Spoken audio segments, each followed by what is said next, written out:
लोकसभा उपाध्यक्षपदाच्या शर्यतीत तृणमूल आणि भाजपमध्ये हात मिळवणी। राजनाथ सिंह यांची ममता बॅनर्जीशी फोनवरून चर्चा।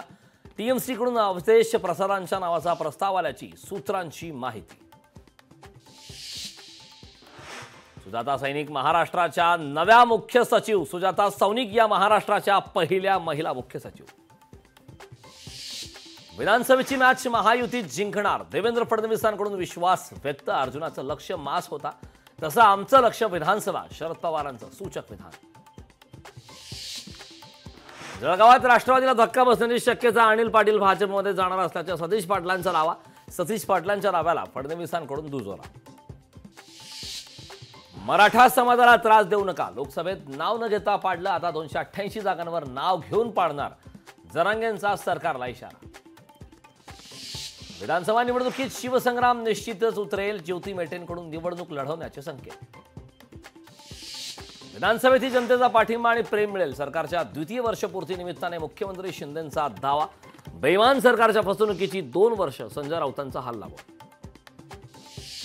वटसावित्रीच्या पूजेला ड्रेस घातलेल्या महिलांनी जाऊ नये, आपल्याला मिळालेलं स्वातंत्र्य दळभद्री। स्वातंत्र्यावरून संभाजी भिडेंचं वादग्रस्त वक्तव्य। विराट कोहली हिटमॅन रोहित शर्मानंतर सर रवींद्र जडेजाची ही टी20 आंतरराष्ट्रीय क्रिकेटमधून निवृत्ती। भारतानं टी20 विश्वचषक जिंकल्यानंतर 3 दिग्गज खेळाडूंची निवृत्ती। वंचितकडून जाहीरनाम्यासाठी समितीची स्थापना। जाहीरनाम्याच्या समितीमध्ये 5 सदस्यांचा समावेश। उद्धव ठाकरे 7 जुलैला छत्रपती संभाजीनगर दौऱ्यावर। विधानसभा निवडणुकीच्या पार्श्वभूमीवर हा दौरा महत्त्वाचा। विरोधी पक्षनेते अंबादास दानवेंची माहिती। गीतेवर हात ठेवून शपथ घेतल्याचा आनंद। ब्रिटनचे पंतप्रधान ऋषी सुनक यांचं हिंदू धर्माबाबत मोठं विधान। मुंबई महानगरपालिका शाळेची दयनीय अवस्था। कोलाब्यातील पालिका शाळेच्या भिंतीला पडला भेगा। मुलीच्या वॉशरूमला दरवाजेच नसल्याचं उघड। केंद्र सरकारच्या आयात धोरणावरून स्वाभिमानी शेतकरी संघटना आक्रमक। हा निर्णय तात्काळ रद्द करावा, स्वाभिमानी शेतकरी संघटनेची मागणी। मुंबई गोवा महामार्गावर उद्यान विद्या महाविद्यालयाच्या विद्यार्थ्यांकडून वृक्ष लागवड। जनजागृती करण्यासाठी वृक्षदिंडी आणि पथनाट्य करणार सादर। नांदेडच्या मुगाव तांडा गावात दूषित पाण्यामुळे 130 जणांना बाधा। दूषित पाण्याचा पुरवठा होत असल्यानं नागरिकांचं आरोग्य बिघडलं। मराठवाड्यातील लघु मध्यम प्रकल्पातील पाणी साठ्यात घट। जोरदार पावसानंतरही मराठवाड्यातील धरणं कोरडे ठाक।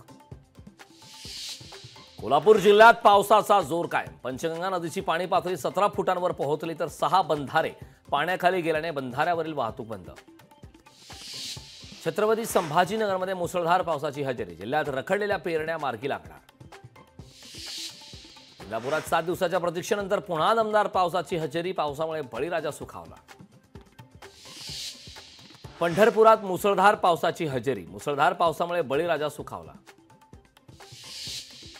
जोरदार पावसामुळे सवतकडा धबधबा प्रवाहित। रत्नागिरीतील सवतकडा धबधब्यावर पर्यटकांची गर्दी। लोकशाही मराठी ऐका, पहा, जागरूक रहा।